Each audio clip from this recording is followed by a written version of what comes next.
आज इस वीडियो में हम संस्कृत के दर्शन पाठ का शुद्ध उच्चारण और इसके प्रत्येक शब्दों का हिंदी अर्थ समझेंगे। तो सर्वप्रथम इसका उच्चारण करते हैं। इसमें टोटल 13 श्लोक हैं। तो सर्वप्रथम पहले श्लोक का उच्चारण करते हैं। दर्शनम देवदेवस्य दर्शनम पापनाशनम दर्शनम स्वर्गसोपानम दर्शनम मोक्ष साधनम। तो इसका अर्थ जो है, और ये पूरे दर्शन पाठ का ही अर्थ बड़ा ही सरल है और सुबोध है। तो सबसे पहले कहा दर्शनम, यानी जो दर्शन है भगवान का वो क्या करने वाला है। किसका दर्शन? देव देवस्य, यानी देव देवस्य मतलब देवों के भी देव का दर्शनम, यानी जो दर्शन है वो क्या करने वाला है। ऐसा दर्शनम, ऐसा जो दर्शन है वो पाप नाशनम, आपके पापों को नाश करने वाला है।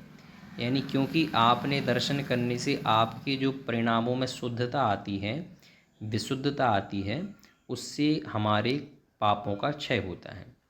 और क्या करता है दर्शन भगवान का? तो कहा दर्शनम स्वर्ग सोपानम। दर्शन क्या है? स्वर्ग का सोपान है। सोपान का मतलब होता है एक सीढ़ी अथवा एक पड़ाव। तो ये जो दर्शन है भगवान का वो स्वर्ग का सोपान है, स्वर्ग की सीढ़ी है।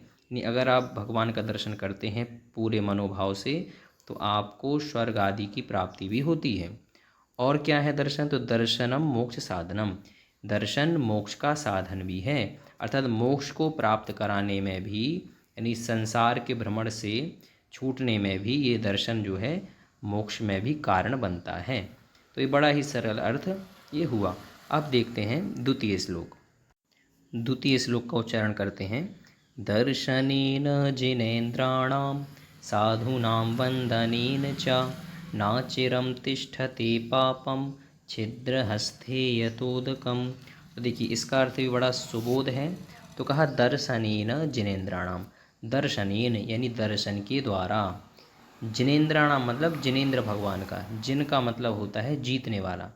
तो जिसने विजय प्राप्त कर ली हो अपनी इंद्रियों पर और संसार के विषयों पर। तो दर्शनेन यानी दर्शन के द्वारा, किसके दर्शन के द्वारा? किसी भी व्यक्ति के नहीं, बल्कि जिनेन्द्राणाम यानी जिनेन्द्र देव के भगवान का दर्शन करने पर, और साधुनाम वंदनेन च, और साधुओं को वंदन करने के द्वारा। इससे क्या लाभ है? तो कहा ना चिरम तिष्ठते पापम।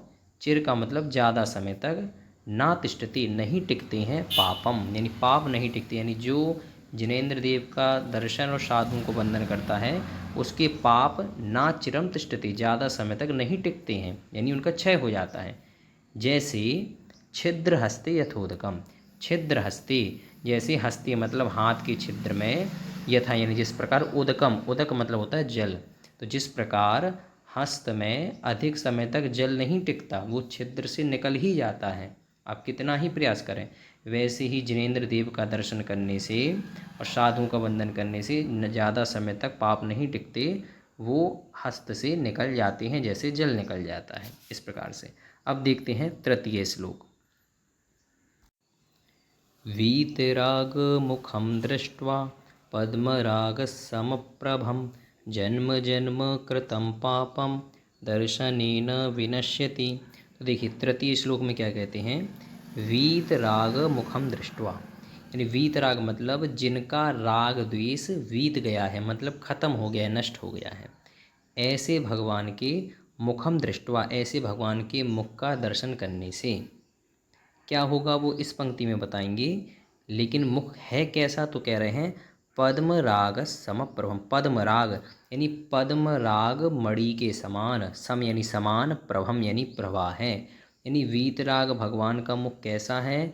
पद्म राग समप्रभम यानी पद्म राग की मणि के समान कैसा है? प्रभा मतलब प्रभा युक्त है। ऐसा जिनेन्द्र भगवान का मुख है, मणि के समान प्रकाशित है। अगर इनका दर्शन करें तो क्या होगा? तो जन्म जन्म कृतम पापम, यानी आपने जो जन्मों जन्मों में जो पाप किए हैं वो सब पाप दर्शनेन विनश्यति, दर्शन के द्वारा क्या हो जाते हैं? विनश्यति मतलब नष्ट हो जाते हैं। तो इस प्रकार से यह तृतीय श्लोक का अर्थ होता है। अब देखते हैं चतुर्थ श्लोक को।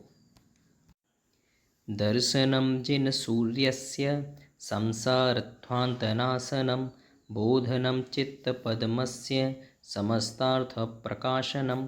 तो देखिए क्या कहते हैं, दर्शनम जिन सूर्यस्य, यानी अब यहाँ पर जिनेंद्र भगवान को एक सूर्य के समान बताया गया है। जैसे सूर्य से क्या होता है, अंधकार दूर होता है और जितने भी पदार्थ हैं जो नहीं दिख रहे थे वो दिखने लगते हैं और अज्ञान दूर हो जाता है। तो ऐसे यहाँ पर जिनेंद्र भगवान को सूर्य की उपमा दी है, तो कहा दर्शनम जिन सूर्य से, यानी दर्शन करने से किनका, जिन सूर्य से, यानी जो सूर्य के समान है ऐसे जिनेंद्र का दर्शन करने से क्या होता है, संसार ध्वांत, संसार ध्वनि, संसार का जो ध्वांत मतलब जो अंधकार है, क्या जैसे सूर्य से अंधकार दूर होता है, ऐसे जिनेंद्र भगवान का दर्शन करने से भी हमारे अंतरंग में जो अज्ञान रूपी अंधकार है, ऐसे संसार ध्वांत, संसार का जो अज्ञान है वो नाशनम यानी नाश को प्राप्त हो जाता है। अच्छा, और क्या होगा, तो कहा बोधनम चित्त पद्मस्य, चित्त पद्म, चित्त पद्म का मतलब हुआ कि कमल रूप यानी मन रूपी कमल, यानी जो हमारा मन है उसको एक कमल के समान बताया, वो उसका क्या होगा, बोधनम, बोधनम मतलब वो क्या हो जाता है, खिल जाता है। बोधनम यानी खिल जाता है, क्या विकास को क्या हो जाता है, चित्त पद्मस्य, यानी मन रूपी पद्म यानी जो कमल है वो बोधनम मतलब खिल जाता है अथवा विकसित हो जाता है, अथवा ऐसा भी कह सकते हैं क्योंकि सूर्य का प्रकाश पड़ने पर फूल क्या होते हैं, खिल जाते हैं। इसी जिनेंद्र भगवान का दर्शन करने पर हमारा चित्त यानी जो मन है वो भी प्रसन्न हो जाता है, विकसित हो जाता है, अथवा यूँ कहें उसमें बोधनम यानी ज्ञान की प्राप्ति हो जाती है। और उससे क्या होगा फिर, जिनेंद्र सूर्य के दर्शन करने से समस्त अर्थ प्रकाशनम, यानी समस्त यानी सभी, अर्थ मतलब जितने भी पदार्थ और वस्तुएं हैं उन सभी का प्रकाशनम यानी प्रकाशित हो जाते हैं, यानी जो पदार्थ अभी तक नहीं दिख रहे थे उन सब का ज्ञान हमें हो जाता है।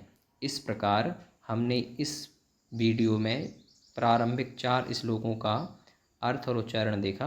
अब अगली आने वाली वीडियो में हम और आगे के 4 श्लोकों का उच्चारण और अर्थ देखेंगे।